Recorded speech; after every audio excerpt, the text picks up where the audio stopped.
श्री गणेशाय नमः। ओम नमो भगवते वासुदेवाय।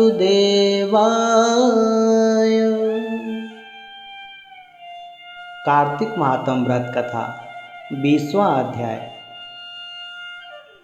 वामन अवतार की कथा, राजा बलि से 3 पग भूमि प्राप्त करना और श्री गंगा जी की उत्पत्ति। श्री सूत जी महाराज से शौनक आदि ऋषियों ने पूछा कि हे महाराज, कृपा करके बतलाइए कि अदिति को तेज अग्नि ने क्यों नहीं जलाया। श्री सूत जी बोले, हे ऋषियों, हरि के भक्त स्वयं भगवान स्वरूप है। हरि और भक्तों की महिमा का कोई भी कथन नहीं कर सकता। जहाँ पर भी भक्तों का निवास होता है, वहाँ ब्रह्मा, विष्णु, महेश सदा हाजिर रहते हैं। भगवान के उत्तम और पवित्र नाम लेने से सभी उपद्रव नाश हो जाते हैं। इसी कारण अदिति की भक्ति और तपस्या तेज के कारण ही वह तेज अग्नि अदिति को नहीं जला पाई, और जो राक्षस थे उनको उस तेज अग्नि ने भस्म कर डाला। अदिति की ऐसी कठिन तपस्या देखकर भगवान श्री विष्णु वहाँ प्रकट हुए और अदिति से बोले, हे महाभागिनी, मैं तुम्हारी तपस्या से अत्यंत प्रसन्न हुआ हूँ। तुम्हें जो भी वर चाहिए वह मुझसे मांग लो। देव माता अदिति दोनों हाथ जोड़कर बोली, हे प्रभु, यदि आप मुझ पर प्रसन्न हैं तो मुझे यह वरदान दीजिए।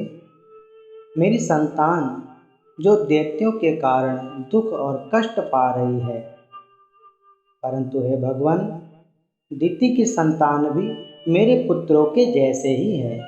इसलिए आप कोई ऐसा उपाय करिए जिससे मेरे पुत्रों को राज्य मिले और मेरी बहन दिति के पुत्र वे भी ना मरे।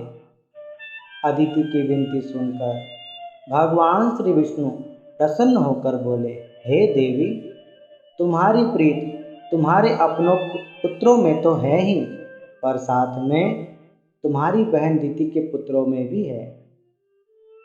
तुम्हारा यह प्रेम देखकर मुझे बड़ा आनंद प्राप्त हुआ है, इसलिए मैं तुम्हारी संतान बनकर ही जन्म लूँगा और अनेक लीलाएं करके मैं तुम्हारे पुत्रों को राज्य भी दिलवाऊंगा और दिति के पुत्र भी नहीं मरेंगे।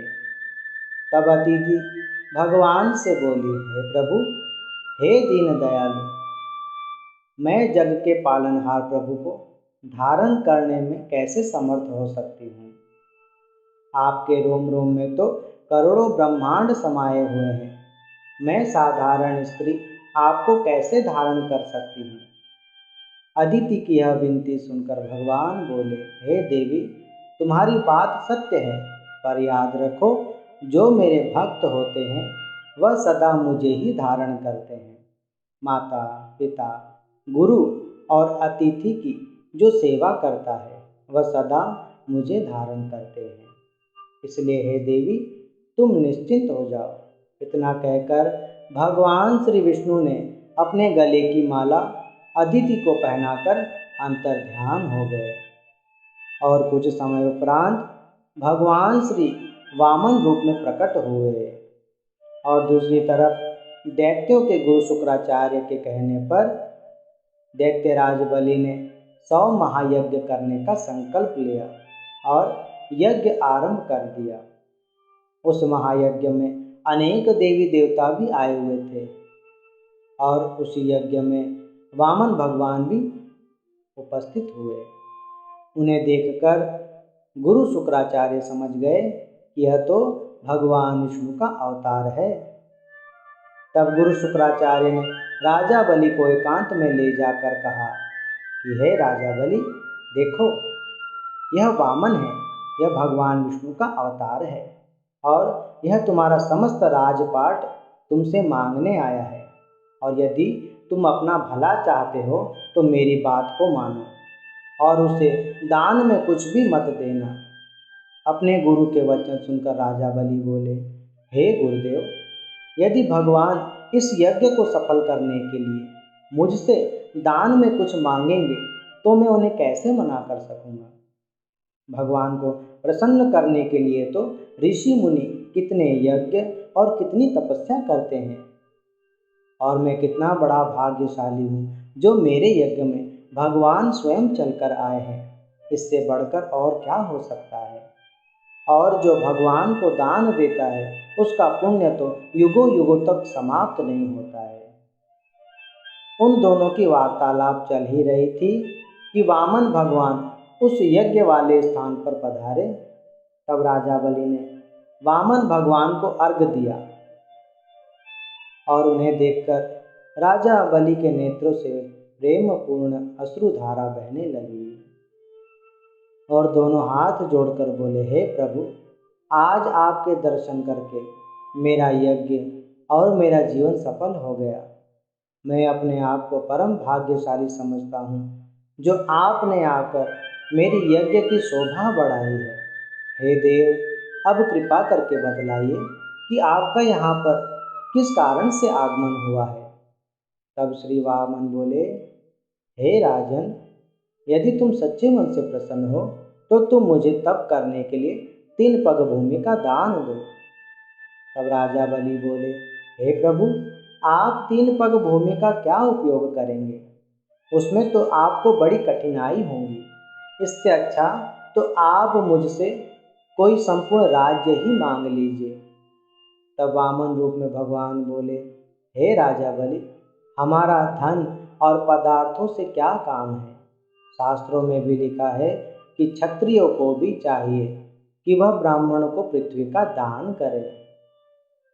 जो व्यक्ति दरिद्र, बेरोजगार अथवा कुटुंबी ब्राह्मण को भूमि का दान करता है उसे गंगा जी के तट पर हजारों अश्वमेध यज्ञ करने का फल मिलता है। हे राजा बलि, इसी के बाबत मैं तुम्हें एक इतिहास बता रहा हूँ। प्राचीन समय में भद्रमती नाम के एक ऋषि थे जिनकी 6 पत्नियां थीं और एक एक पत्नी से उन्हें 40-40 संतान थी, जो कुल मिलाकर 240 संतान हुए। भद्रमती के पास धन बहुत कम था, इसी कारण वे हमेशा चिंतित रहते कि अपने परिवार का पालन पोषण कैसे करें। बहुत दुख और कष्टों से अपना जीवन यापन करते रहे और मन में विचार करते थे कि दुनिया में धन और भूमि के बिना जीवन व्यर्थ है। निर्धन व्यक्ति को कोई भी नहीं पूछता है, ब्राह्मण हो या फिर कोई भी हो। निर्धन और दरिद्र कहीं भी शोभा और मान प्राप्त नहीं कर पाता। धनवान की सब जगह वाहवाही होती है। हे राजा बलि, अपने मन में धन की चाह रखकर एक दिन भद्रमती ऋषि कौशाम्बी नगर में आए और संतोषी नाम के ब्राह्मण से उन्होंने 5 हाथ भूमि का दान मांगा। भद्रमती ऋषि का इतना बड़ा परिवार देखकर संतोषी ब्राह्मण के हृदय में दया आ गई और उन्होंने उनकी पूजा कर उन्हें 5 हाथ भूमि का दान कर दिया। 5 हाथ भूमि दान करने के कारण संतोषी ब्राह्मण भगवान के परम धाम को प्राप्त हुआ। उसके सभी आवागमन के चक्कर कट गए और यहाँ पर भद्रमती ऋषि 5 हाथ भूमि प्राप्त कर बड़े आनंद और सुखपूर्वक जीवन यापन करने लगे। और समय आने पर उन्होंने वह 5 हाथ की भूमि किसी विष्णु भक्त को दान कर दी, जिससे उस पर भगवान अत्यंत प्रसन्न हुए और उसके संपूर्ण कुल का उद्धार कर उन्हें अपने परम धाम भेज दिया। इसलिए हे राजा बलि, तुम मुझे और कुछ मत दो, सिर्फ 3 पग भूमि का ही दान दो। तब राजा बलि बोले कि ठीक है, मैं आपको 3 पग भूमि का दान करता हूँ। और भगवान वामन को 3 पग भूमि दान देने के लिए संकल्प करने के लिए जल का कमंडल हाथ में लिया और जब हाथ में जल ग्रहण करने लगे तो उसमें से जल ही नहीं निकल रहा था, क्योंकि अपने तपोबल से गुरु शुक्राचार्य जी उस कमंडल की टोटी में बैठ गए थे, जिससे उसमें से जल ना निकले और राजा बलि दान का संकल्प न कर सके। वामन भगवान को जब यह बात पता चली तो उन्होंने एक तिनका लिया जो करोड़ों सूर्य से भी अधिक तेजवान था। वह तिनका उन्होंने कमंडल की टोटी में डाल दिया, जिससे वह तिनका सीधा शुक्राचार्य जी की आंखों में जाकर लगा और उस तिनके ने उनकी एक आंख ही निकाल दी। इस कारण वह इस तेज को सहन न कर पाए और सीधा उस टोटी में से बाहर आ गए। तब राजा बलि ने जल लेकर संकल्प कर 3 पग भूमि का दान करने लगे। तो ब्राह्मण भगवान अपना विराट स्वरूप धारण किया और एक पग में सारी पृथ्वी को नाप लिया और दूसरा पग स्वर्ग आदि ब्रह्मांड के अंत में जाने लगा। पैर के अंगूठे से दबने के कारण ब्रह्मांड समस्त टूटने फूटने लगा और अनेकों तरफ से जल की धाराएं बहने लगी। जिस जल से भगवान के चरण धुल गए, वह जल तीनों लोकों को पवित्र करने वाला, वह जल सीधा सुमेर पर्वत पर जाकर गिरने लगा। वही गंगा जी है जो हजारों लाखों करोड़ों पापियों का उद्धार करने लगी और ब्रह्मा आदि देवता भी जिसकी स्तुति करने लगे। तब भगवान बोले, अब मैं तीसरा पग कहाँ रखूं? तब राजा बलि बोले, आप तीसरा पग मेरे मस्तक पर रखिए। वामन भगवान ने तीसरा पग राजा बलि के सर पर रख दिया और उसे पाताल भेजकर पाताल का उसे अधिपति बना दिया और भगवान स्वयं वहाँ उसके द्वारपाल बन गए। और भगवान ने राजा बलि को वरदान दिया कि हे बलि, अगले मनवंतर में तुम राजा इंद्र बन के संपूर्ण स्वर्ग के राजा बनोगे। और इतना कहकर सभी देवताओं को उनका राज्य पुनः दिला दिया और उन्हें निर्भय का दान दिया। यह कथा सुनकर शौनक आदि ऋषियों ने श्री सूत जी से पूछा, राजा बलि को पाताल लोक में भेजकर भगवान ने उसे खाने के लिए कौन सा आहार दिया? श्री सूत जी बोले, हे ऋषियों, अग्नि में जो बिना मंत्र के आहुति डालते हैं या अपात्र को जो दान करते हैं, अपवित्रता से जो हवन करते हैं, अपवित्रता से जो भोजन बनाते हैं, वह सब आहार राजा बलि को दिया है। इस प्रकार देवताओं को स्वर्गलोक और दैत्यों को पाताल लोक दिया है। भगवान श्री विष्णु के चरणों से उत्पन्न हुई गंगा जी, उनका इतना प्रभाव है कि जिसके नाम लेने मात्र से ही, दर्शन करने से ही जीव के करोड़ों पाप नाश हो जाते हैं और उस जीव का उद्धार हो जाता है।